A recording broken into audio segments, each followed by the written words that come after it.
Good morning, everyone, and welcome to episode 4 of our podcast series, The Cities of Tomorrow, brought to you by Mesospace. I'm your host, Dr. Tavakoli, and today my guest and I will take you into the world of death and grief.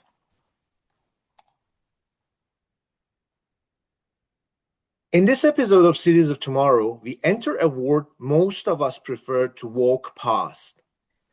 We go inside the cemetery to talk to the poet of cemeteries, one of Australia's most remarkable landscape designers in the realm of cemetery. Not the grey, silent place you might be imagining, but a landscape of extraordinary beauty, quiet power, and if designed by the right person, genuine healing. Our guest is Florence Jaquet, one of Australia's foremost authorities on cemetery landscape design. Born in Paris, trained in Geneva, she has spent nearly 4 decades reshaping how this country thinks about its most sacred public space. Without further ado, I would just go through the first question. Welcome to the episode 4, Florence. Thank you so much for your time. I'll start with the first question. You were born in Paris, the daughter of a Swiss cabinet maker and a French artist. This is already amazing. Before we talk about the cemeteries, tell us about your childhood. How was the quality of living in that house with different nationalities, your dad, your mom, and the culture, European culture? What is something that you remember from that time, a park space, from your parents? Tell us more about that time. Thanks, Hamed. Thank you for having me. I was very fortunate. I lived in a little village near Versailles, southwest of Paris.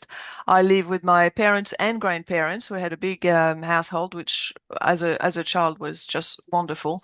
And my grandfather was right into his garden. We had quite a large property. It was a big garden. It had it had orchards, it had espalier, pears and apples, it had a big veggie patch. I spent hours in the garden. We had a gardener, and I realized only much later that my grandfather had this gardener because he was a recovering alcoholic, and he gave him this job outside to keep him Wow. away from temptation, to keep him away from, his addiction. And he was a very gentle guy. And we got on really well. So I spent hours with him in the garden. I've got very fond memories of that. And that's where I probably got my love of plants.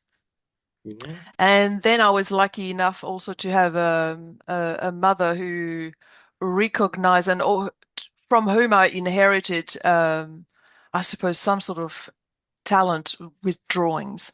And she used to take me to art classes. She used um, to really nurture that side. So eventually, when it came to choosing a profession, she was very wise in putting together the plants and the drawing. I wanted to do the Beaux-Arts in Paris. I wanted to go and Yeah. draw and paint. And she said, "You'll never make a living out of that. Trust me, I've been there. We'll find you something else." So she found this profession I had never heard of, landscape architect, and found somewhere in Switzerland for me to go and do it. So the Swiss side of the family enabled me to go and study in Switzerland, which was great. Amazing. So you got different languages like Swiss and French, or both of them in French? No, unfortunately, I wasn't raised in Switzerland. I was raised in Versailles. So it meant that my dad is from the French part. He comes from Neuchâtel, or La Chaux-de-Fonds to be precise, and he spoke French. He spoke a bit of German and a bit of Italian because that's taught at school if you live in Switzerland. But no, I had as a language as a child it was simply French, and then whatever languages you learn at school. Yeah, okay, cool. So you studied horticulture in Lille and landscape architecture in Geneva, yeah? Then Yes. worked across Switzerland, you work in England, you work in France, and then moved to Australia in 1987. I want you to talk about this journey, this extraordinary journey across cultures and climates. What changed? What was the big takeaway for you going through all different cultures? Yeah, it's a very good question. The landscapes are all different in there. Obviously, Switzerland, cold, a lot of snow. I relate very much to that. We spent a lot of times and a lot of holidays in the Alps.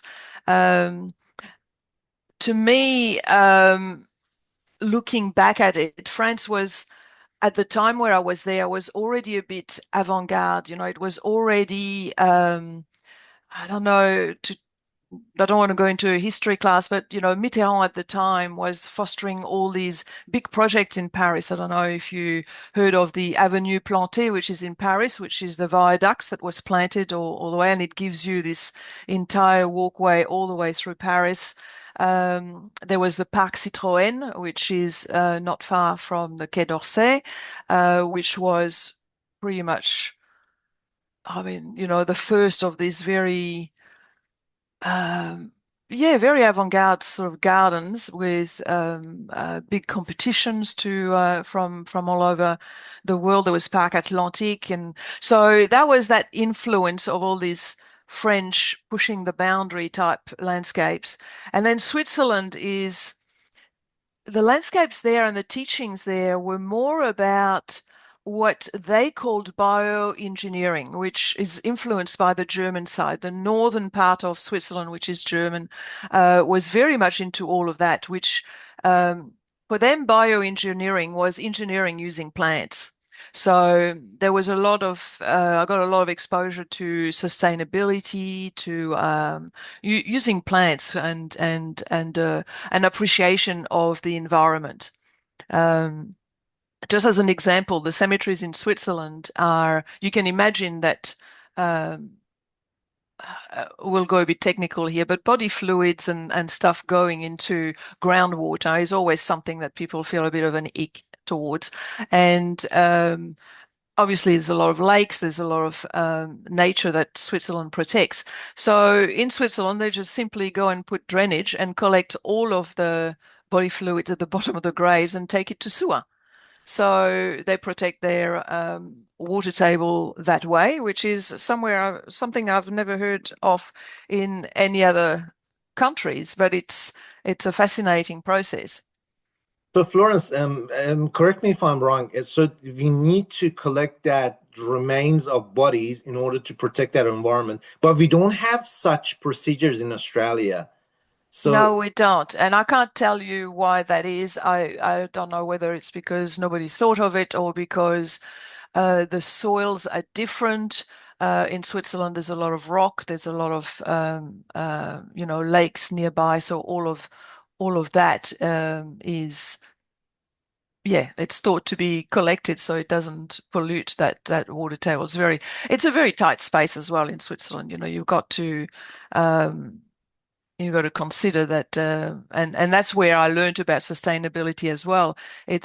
There is what we call renewable tenure, which is really you give up your spot eventually for somebody else. There's not enough room to give everyone a spot for perpetuity. So perpetuity hardly exists in Europe anymore, and in Switzerland certainly not because there's just not the room for it. all right. But yeah, continuing on your question, when I went to England, I just felt that the landscapes there were a lot more traditional, like the very British, gentle, softer. And it's a bit more reserved, like its people. So in France, you've got quite sort of rebellious people, and the landscape was a bit rebellious. The Swiss are very orderly and very practical, and the landscapes were a bit like that. And in England, it was a lot more romantic and softer and reserved. That's what I experienced anyway. That's my experience of it. I'm not I'm not putting So, that as a rule. so Florence, can we connect that level of utilization connect to the size of the country? If your country is smaller, you're gonna look after the environment more, and if you got a bigger environment, probably you're gonna be more adventurous in your landscape design. Is that something that you can? I would say when I Yes. apply that to cemeteries, I would say that it is more that the size of the country in Switzerland requires you to think outside the box, and it's a necessity then to find a solution that fits that. In Australia, it's the opposite. The country is seen to be so vast. We don't have a problem with space. We're gonna just keep using perpetuity. We're going to keep spreading. We've got plenty of space. The problem is that we don't have plenty of space around urban areas, and nobody wants to go and spend 50 Ks to go and visit grandma.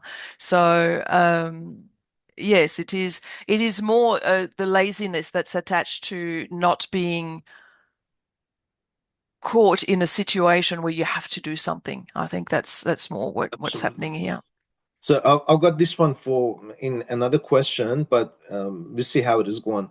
Um, Most landscape architects spend their careers avoiding cemeteries. I myself, as a person working in the cemetery sector, I realize that many people are not really interested. No, no, if that's the cemetery, I'm not gonna. How? Why did you? Why you've been Mhm. attracted to cemeteries and why you focused your design skills focused on cemetery design? Well, how I was attracted to it was more the universe landing me in that spot, and then it sort of caught on. So it started with a uni project. It started with basically we didn't choose our project at uni. I was given a cemetery. I was the only one who was given a cemetery, and at the time I just thought, oh, what a rotten luck. Uh, what am I going to do with that? But I was lucky that at the time again, and probably through, I did my studies in the 80s, so shows my age. But in the 70s in Switzerland, the country ran out of space, so a lot of landscape architects got involved, and most of the cemeteries, the new cemeteries, were designed by landscape architect. So even though we didn't have the internet, and therefore the dissemination of information was much harder than it is now. You could only rely on reading from books or talking to the people themselves. I was lucky enough that um, there was a lot of examples in Switzerland as to how to do a landscape cemetery. So I did very well. I got very high marks, and I was judged by one of the oh, most famous landscape architect in Switzerland at the time, who specialized in cemeteries. It was daunting, but I must have done a good job. Um, and then I suppose because I did well, I just got hooked. Yeah. But I also, and that's where I got my thesis was based on go and investigate the drainage in cemeteries. I knew nothing about it. So I went to the equivalent of the EPA. We had an excursion there. So I took the advantage of grabbing the person who was there and says, would you mind testing some of the water that I collect in the cemeteries? Because I've got this thesis to do and I don't really know where to start. So um, he said, yes, why not? So I went around some cemeteries opening the sewer and or the sewer lines and pits and with my little string and rope and bucket and went collecting all sorts of samples and then took them to this place, to this lab, and they came back with a test saying that it was actually, even though it was a very conservative system in just collecting all of that before it gets into the water table and directed to the sewer, it contained very little. It contained less E. coli than in the Lac Léman, which is the lake in Geneva, where I did my Yeah. studies. Yeah. So yeah. So and that's to them was put down to the composition of the soil and how long it takes for it to travel and I suppose the longevity of these microbes and how threatening they are. So we have this aversion to the fluids if you want, but they're not as bad as what you think they are by the sound of it. So that was fascinating. But that sort of really taught me about, environment protection, and then I found it fascinating. The grieving process was really what grabbed me, and how do we assist people to with the help of nature? How do we But do we this is make my this next question. my healing landscapes? Yeah, This is that's my right. next question, Florence, if you don't mind. My next question is that, yeah, you got two different aspects of the cemetery. You got the grief, which is somehow negative, somehow difficult to feel, difficult to experience, and to the other side, the creating that balance with nature. So you healing the grief. How you go through that in your design? I'm really personally interested to learn more about this process Mhm. in your design. How are you going to create the balance between these two requirements in the design? Well, I, I'll start by saying that I was unlucky or lucky enough to have experienced grief at the time. I think it's really important for if you design for grief that you have experienced it in the past. So I had lost my two dear grandparents literally a couple of years before I did the study. Um, and to me, grief is not, like losing someone is not just a single event. It's a process. So you start with the pain and you finish with hopefully a smile on your face, memories, and and the ability to continue with enjoying life. So it's providing an environment where, and the more I go into it, the more I realize how that is important. It's not about just dealing with the pain. It's enabling people to get to the next chapter, which is this person is gone. Sometimes this person they didn't have a very good relationship with. Sometimes they had a very good relationship with. So it's really helping them going through that process. Um, and how you design for it is really by, I don't know, it's empathy. It's compassion and empathy. It's understanding what people feel.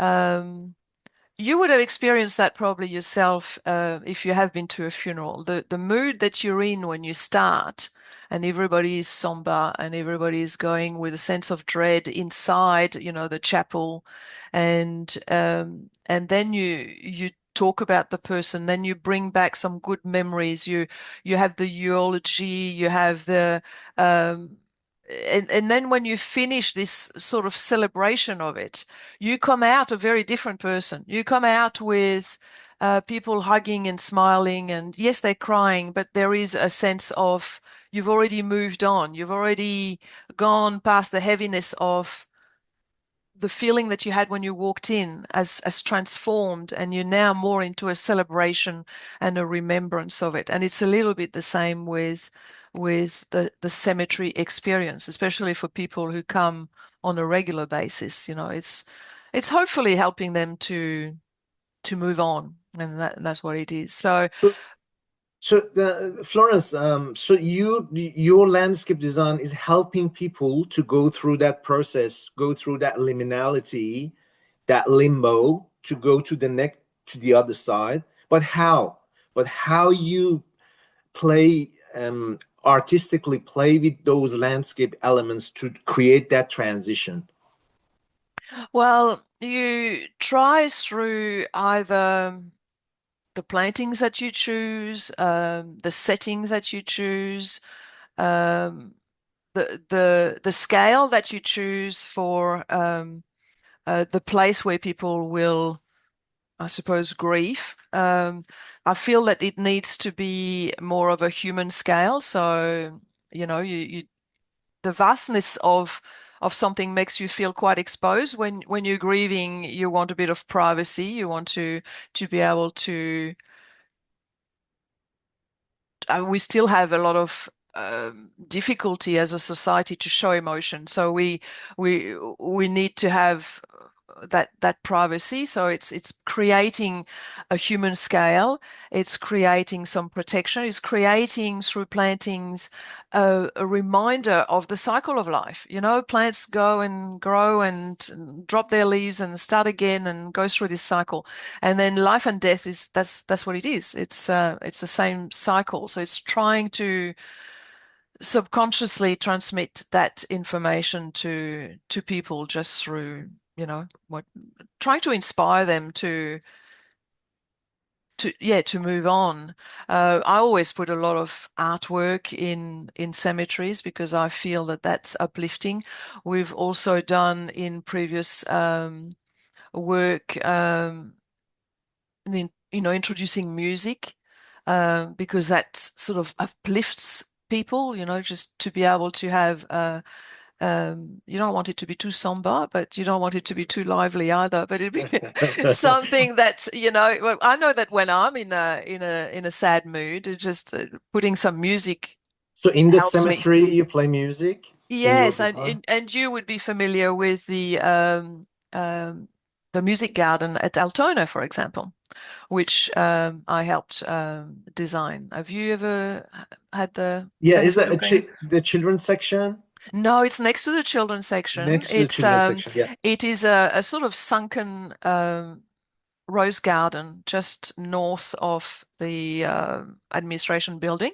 It's quite secluded. It's a concentric circle. It used to be, I don't know what it used to be, but anyway, it's sunken. It's very protected. It's lovely. And then there's music that plays all the time. It's a very popular garden. Um, And just people feel at peace.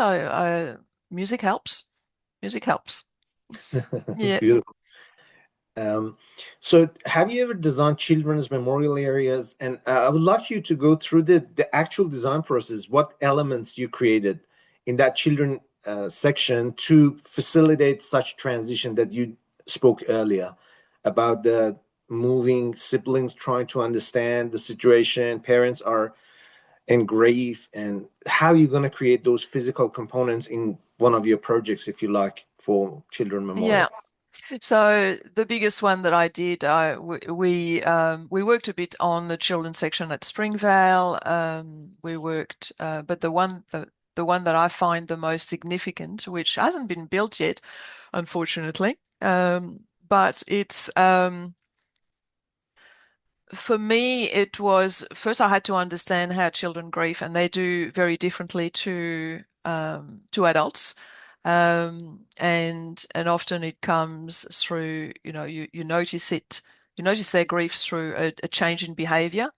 And the cemeteries that we had worked with in the past who had issues with and wanted to have a children's section was mostly because when people came to visit the children's section, they came obviously with siblings. The siblings were not in that frame. The parents were distraught, but the kids were playing up, and so they to entertain themselves, they'd go and find trinkets that were on other graves. You know, the teddy bears, the toys that somebody had brought on another. And the staff used to find extremely distressing because the next family that came along, my teddy bear was stolen.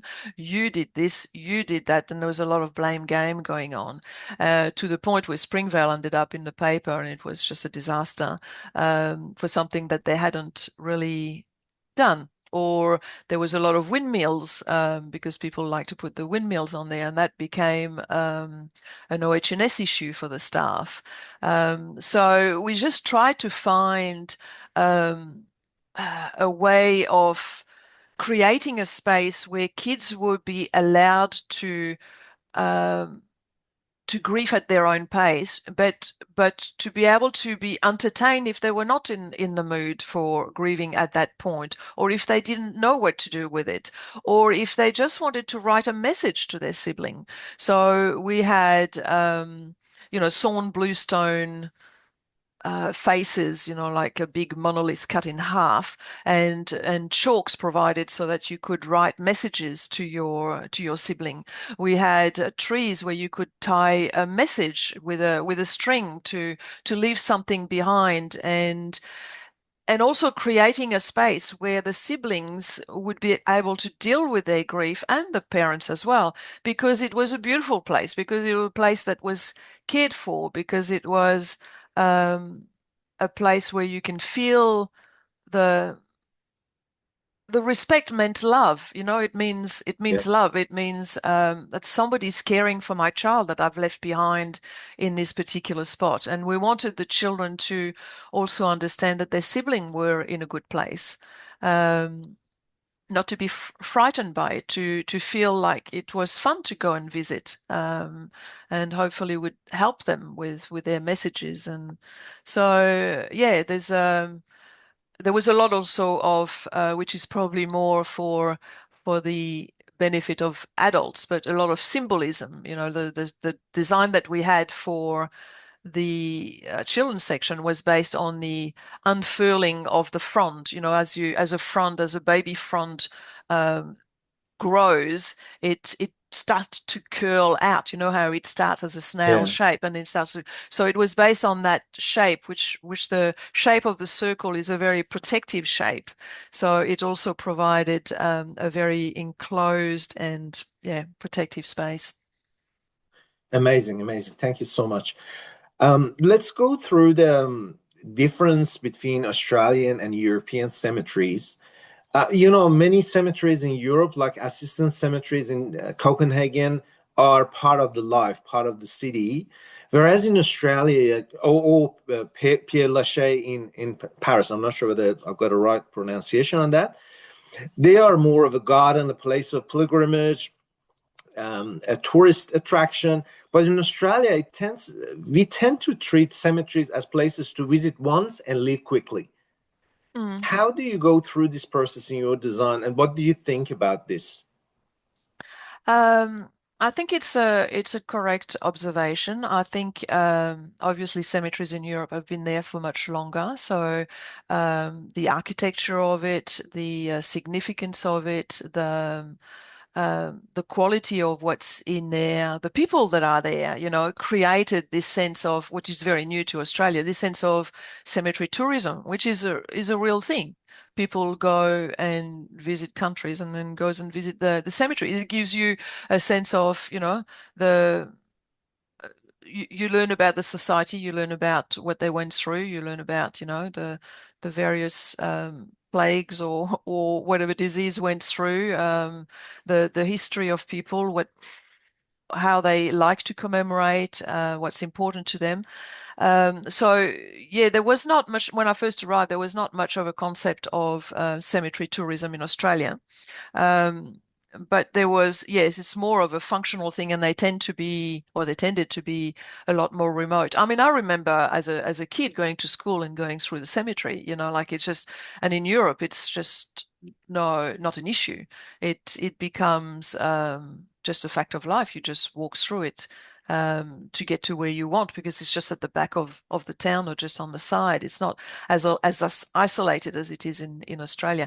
So I suppose in trying to make them sculpture parks, which is what MacArthur Memorial Park was, the last one that we did, it becomes a destination. It becomes a place which has got social activation. So people are encouraged to go there. There might be a cafe. There might be, similar to what's happening at Bunurong, which is very well done. So yeah, it's trying to bring people in so that we take away this stigma of dealing with death. My next question was MacArthur Memorial Park. You've done this great project, and you're indeed the poet of cemeteries now, because this is the 120 hectares, one of the largest greenfield cemeteries in Australia. And you mentioned Bunurong Cemetery. Did you learn from Banurang Cemetery in order to design MacArthur? How did you go through the concept design? Because I can see that MacArthur Memorial Park also considers the principles of placemaking. You got cafe and you got spaces for communal spaces and all different things, the whole package. Can you tell us more about that? Well, the chronology of it is probably the other way around. MacArthur was designed in 2010, 2012, so it's a long time ago. And that's where we started. So we started with going and doing a field trip with the CEO and the chairman of their trust, and taking them around European examples so that they could see what they wanted in their own. So my castle was probably designed out of that. Bunurong came later. And I wasn't involved in Bunurong, to be fair. But really, the what I found was daunting. As you say, it was one of the biggest. It was very rare to go and do a green field. Again, I was lucky enough to arrive in the country when there's a shortage of of cemetery space, so that was good for me. So yeah, I was introduced to them, and from there on came this collaboration and literally friendship with the client over 14 years. It was a very hard battle. There was a lot of objections. Sorry, there was not a lot of objections, but there were very vocal ones, and it was a bit daunting, but there was something in me that said, no, you'll be fine. You'll manage. And at the beginning, I did things that I had never done before. I had to coordinate up to, I don't know, 15 consultants, and Wow. eventually that became too much, and I concentrated on my stuff, and they brought a project manager, David, who was amazing. So then all that coordination was passed on, because that was taking me aside from what I wanted to do. Yeah. And it's just trusting yourself that you've got it in you, that it's to me, it was the process started by, I must have been a traditional owner or a First Nation in a previous life, because it was all about understanding the land, feeling the land. It was just I've got a great respect for the land. I can't even explain it to you. Um, it's it's trying to minimize the impact that we have on it. So we're just trying to, it was analyzing everything in layer, and it was quite scientific the way it's done, as you would work as well. You analyze this layer, this layer. So topography, climate, ecology, geology, the ground surface, everything in quite a systematic way, until you find a picture of where is the best spot for what. And my I suppose my intent was always to have a very light footprint. Less is more. It was not about making a big ego statement of my design. It was more about how to fit this cemetery into this beautiful space of rolling hills, of green rolling hills with existing dams, with beautiful ecology and animals that lived on there. How do we fit what we want to fit in there without creating a mining site? So that's what drove the design, basically. It was trying to fit the roads along the undulation, um, to retain everything that we could retain,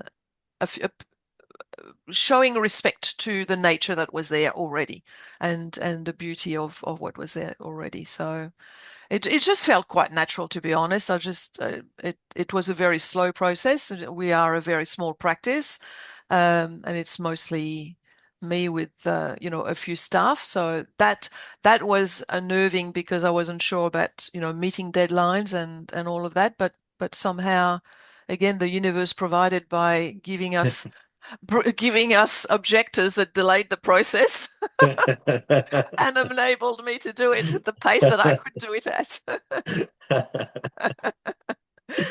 Beautiful. Um, Fantastic. Yeah. So, how did you do the placemaking components in your design in order to create it, apart from the symmetry? And that I understand that you try to provide the lowest possible environmental impact to the site with designing the natural, utilizing the natural slopes and things like that. But how about the placemaking? How did you go through the placemaking practice?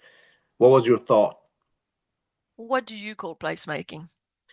Placemaking in terms of people feel like this is a good space to be. Like, let's go and have a coffee in MacArthur Memorial Park rather than going to the city. Something like Yes, that. yes.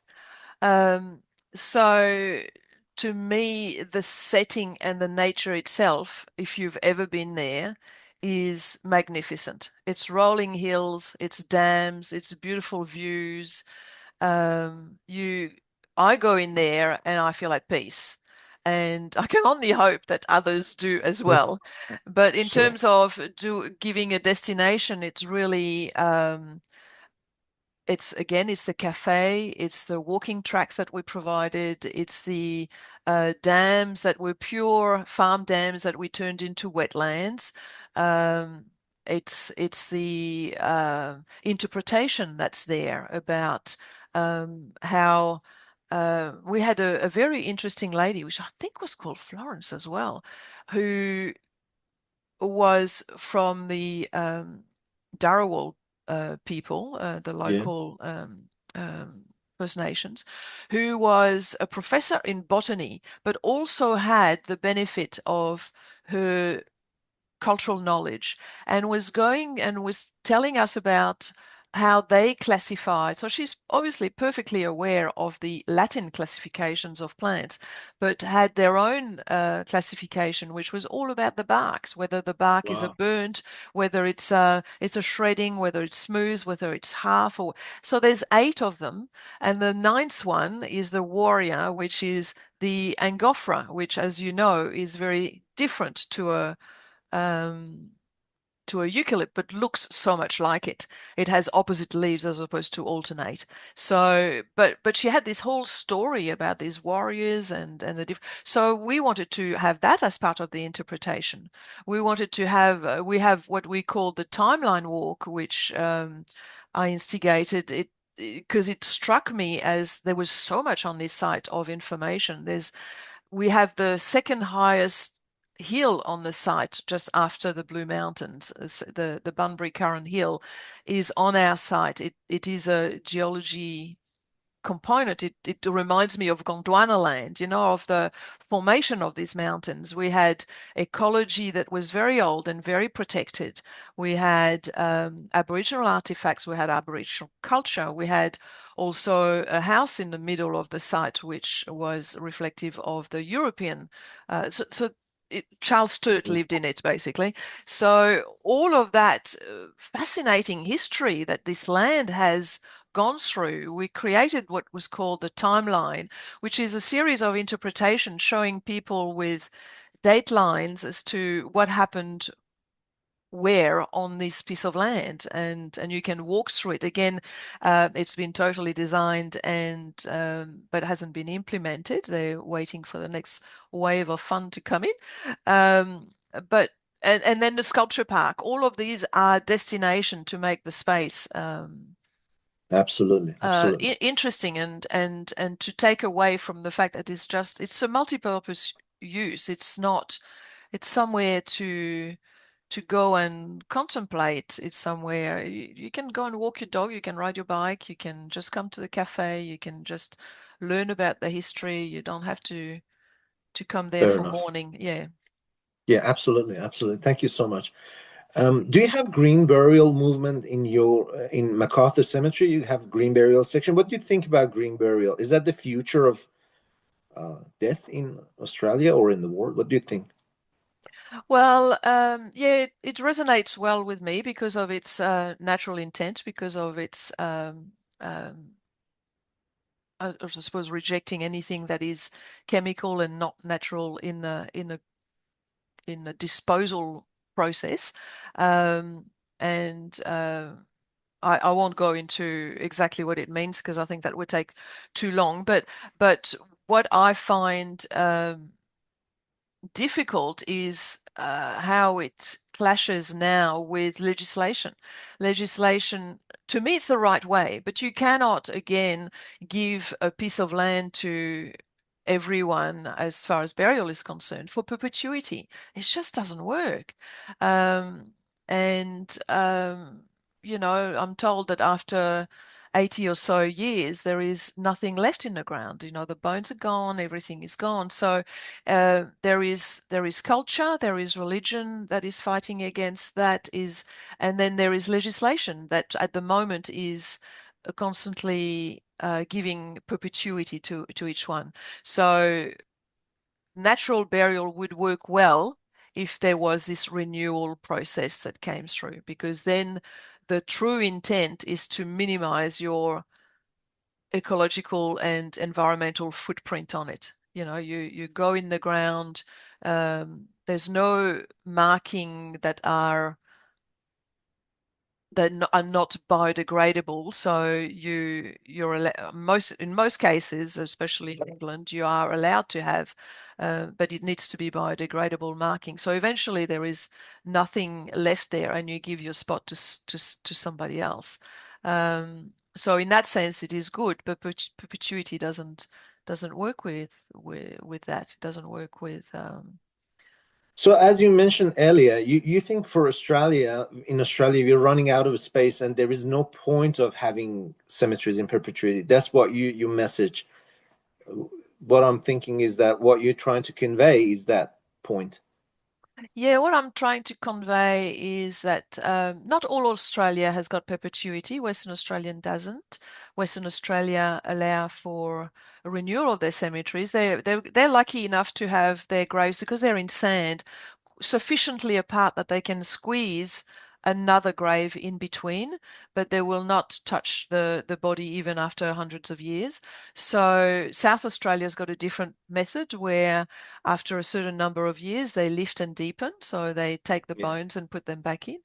Um, but perpetuity is something that with a growing population, um, for me, I can only speak from my belief. It's a selfish outcome. From my own perspective, it is demanding that you keep your spot for I was going to be rude here, but it's a very long time Yeah. to ask for having your own very special spot in perpetuity on this planet, with a population that is growing, with a population that is just so large for the planet already. To me, it's not a concept that I can relate to. I just I'd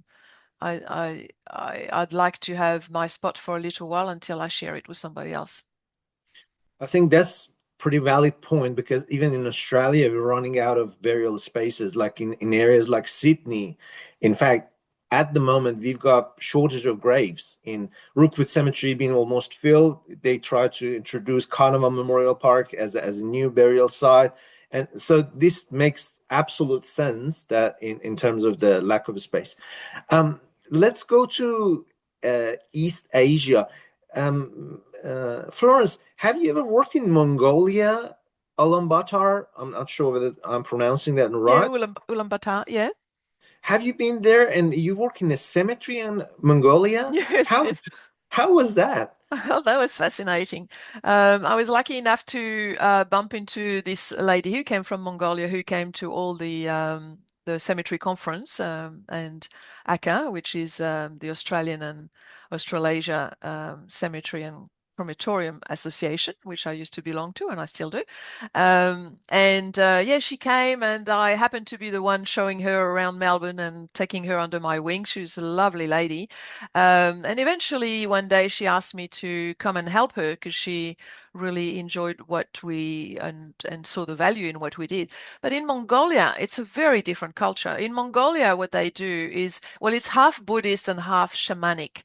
So there's a great emphasis on spirit, and they tend to bury their dead themselves. So there's no Wow. funeral industry. They bury themselves, their own dead. They go back to the mountain of their spirit and will bury there. And they're all nomadic, as you know. Most of them don't have a house. Um, and actually, land ownership doesn't exist unless it's now in Ulaanbaatar city, but nowhere else does it exist. Yeah. So people just go dig a hole, and what she was selling really was a bit like ice to Eskimo. It's very hard, but she was selling convenience. in a cemetery because the ground is frozen for 6 months of the year because it's so cold. There she pre-digs the ground and offer that as a service, and together with the Buddhist service and everything else. So it was fascinating. So I stayed there. I said to her, you pay for the flight and I'll work for free. So so she Good paid for deal. the flight and she was so generous. My God, she gave me a guide and she gave me a translator. And for a week, Wow. I went around Mongolia visiting, Wow. trekking on the back, going to visiting families.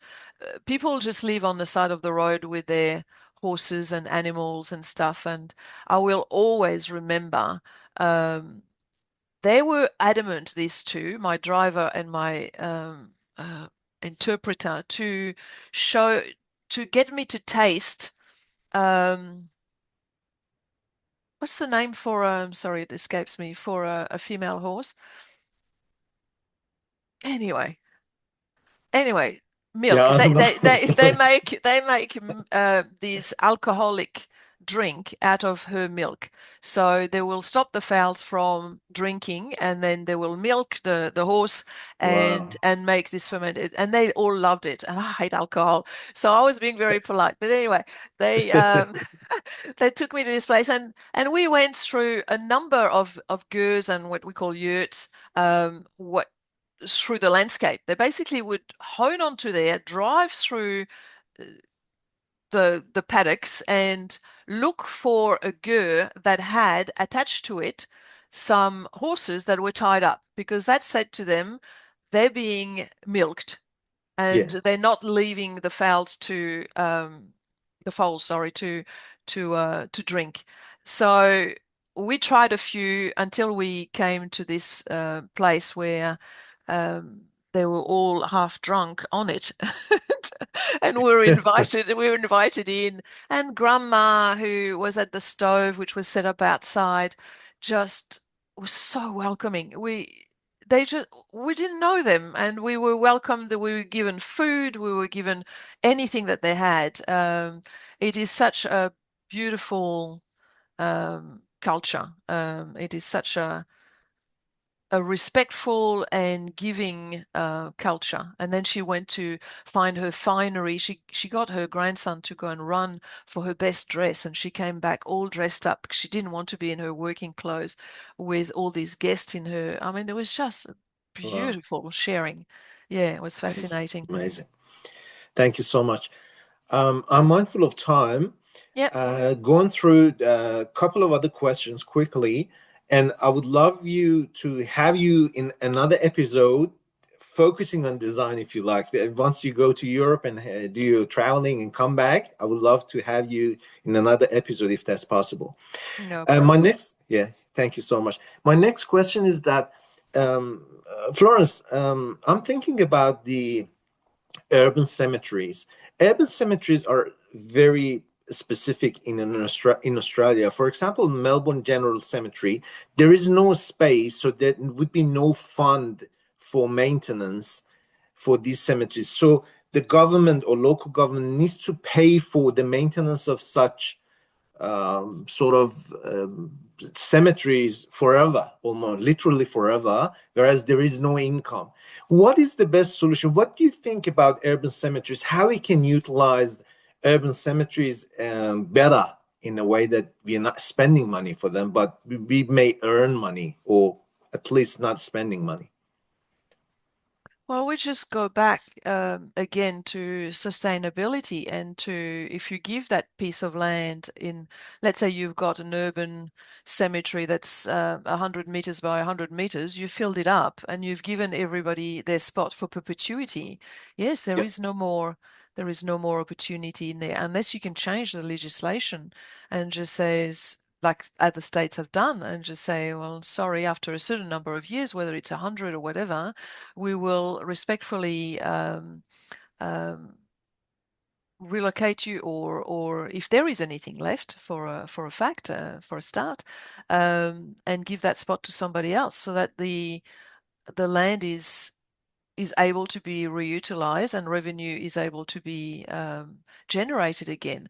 And if you're talking about an old cemetery that's already been built up like that and you've got perpetuity, you can't do anything with it. But if you're designing a new cemetery, then that's where this concept of making it as a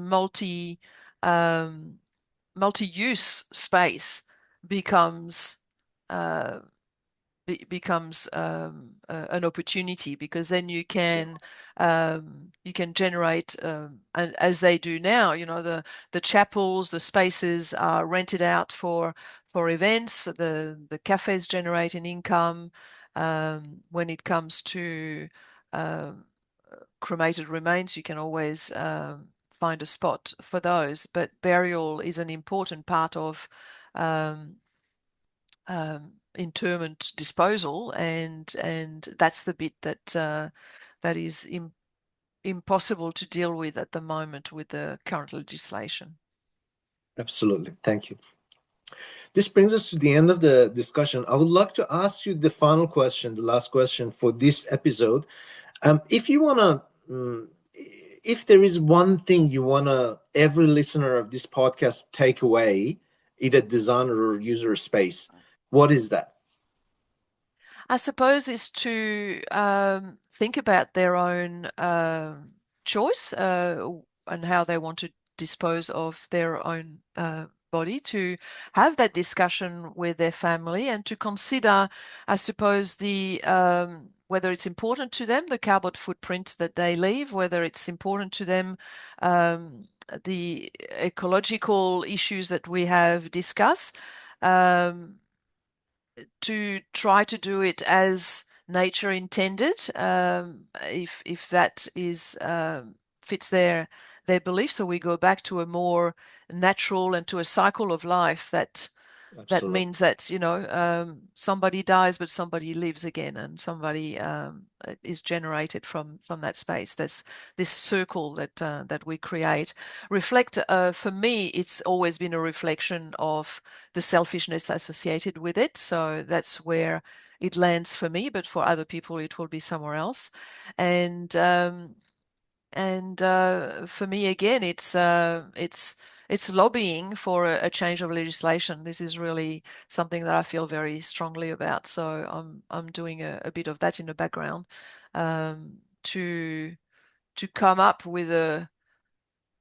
It's really for me realizing that man, as it does everywhere else, has such an impact on this planet that is negative, that I just want to change that. If I can make a change in my lifetime, that would be great, to sort of reconsider how we consider this planet to be ours, and we're not consider it to be shared with ecology, with animals, with everything else. So that drives my decisions, but I just like people to think about that. Indeed, indeed, you prove that you're thinking about this and you are fighting for creating such sustainable environment. Thank you so much for your time, You're Florence. That welcome. was a great pleasure having you today. And again, I would love to have another episode talking about the design, a specific design that you've done later in the future. Thank you so much for your time. Beautiful. I'll see you next time. Thanks very much. Thanks, Ahmed.